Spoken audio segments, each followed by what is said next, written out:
What's up, guys? This is James Maslow, and you're checking out Dean Kelly. Hey everyone, it's Pete, and we're here with James Maslow from Big Time Rush. How are you? I'm doing good, man. How are you? I'm good. So, from what I've been told, you've been in this business since you were 6. Around 6. I've been singing since I was 6, yeah. And you started off in the San Diego Children's Choir.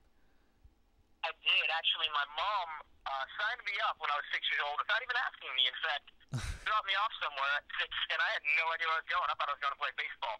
Nope. And, no, I wasn't. I was going to sing in a choir, which I despised for about 2 weeks. I Really? couldn't stand it, because I'd always just sung on my own, and I never even thought about doing it. I was into sports, and I was like, oh, choirs? Like, that's not cool. Yeah. Something happened, like 2 weeks almost on the dot, that I just fell in love with it. Singing with a bunch of other people, I'm like, wow, other people do this too, and they're really good, and this sounds cool. So, I don't know, ever since then, I loved it. So you definitely owe your mom big time.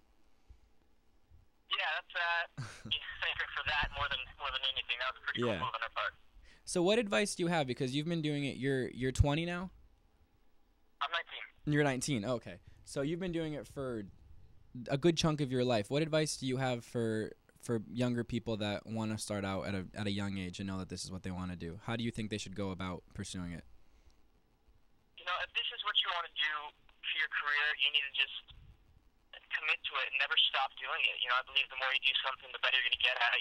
Singing, for example, really is a muscle, so you have to work it out like everything else and just sing every day, and if they don't really know direction, like what they want to do, or, I'd recommend, I believe in training. Find a good voice coach and go start working with them, and, just keep doing it. If you love it, you're never going to stop anyways, and ultimately, if you try and put that above other things, it's going to be what you get better at and what you shine at, and eventually, kind of turn into your job if you play your cards the right way.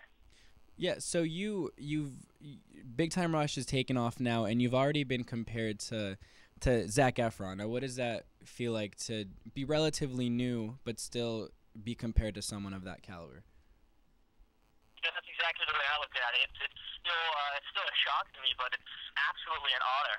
Yeah. He's an incredibly talented kid, and obviously he's worked very, very hard to be where he's at. So if people think that, I'm have potential to be doing what he's doing soon, then I think that's very, very cool. I say thank you for that comparison, man. He seems like a great guy. I've yet to meet him. I think I need to explore at one point these days. I'm compared to him enough, but I've heard nothing but good things. So. Definitely, you'll definitely bump into him on the red carpet, I'm sure. Yeah. So Big Time Rush, tell us about Big Time Rush. What's the show about? Big Time Rush. Well, it's about myself and two of my friends that in the show we're from Minnesota, and we get this opportunity to kind of go and audition. Actually, I'm the character James Diamond that wants to be a pop star. So when this kind of American Idol type competition comes to our part of town, my buddies rush me down to audition. And, through a turn of events, he doesn't pick me, he picks my buddy, then he takes all of us, and we end up going to L.A. And becoming this music group. So it's kind of the adventures of, 4 high school kids who played hockey and just didn't know much else, and going to Los Angeles and, taking advantage of a cool opportunity to become in a music group and learning to love it. So speaking of hockey, I heard that you have a scar on your elbow from a hockey-related stunt from the very first episode. Elaborate. I'm impressed that you heard about that one. I did my... Yeah, it was actually, yeah. I don't remember which episode it was. I don't know, like the 8th or 9th episode, but we were doing this little stunt, we play hockey every once in a while on the show, and we're doing it in our apartment in the scene. And it wasn't even a big scene. I mean, when you see it, it'll probably be like 5 seconds of me getting checked into the counter, but somebody wasn't paying attention, things happening stunts, and I ended up going up on the counter and coming down, and it just ended up scraping off a good chunk of my right forearm. Yeah, so you guys aren't playing around, I guess, on set. That's... What's that? So you guys aren't playing around on set. It's sounding like a fight club. Something like that. We're all 4 dudes that really do, play sports and treat each other like brothers. So when we have, roughhousing in the show, it becomes roughhousing in real life, which makes it fun. But yeah, we get beat up a little bit. So what is it like working with the other guys? The other guys are great.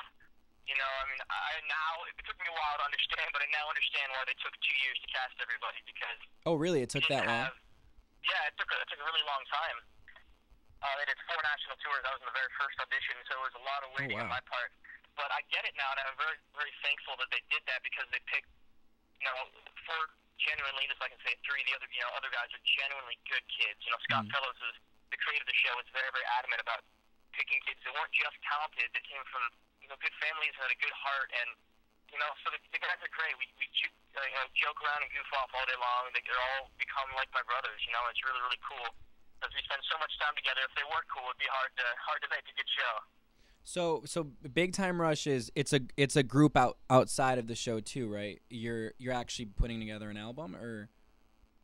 Yeah, we're signed with Sony Columbia, and we're recording an album as we speak, along with the show. Oh, cool. So when do you think we could expect the album?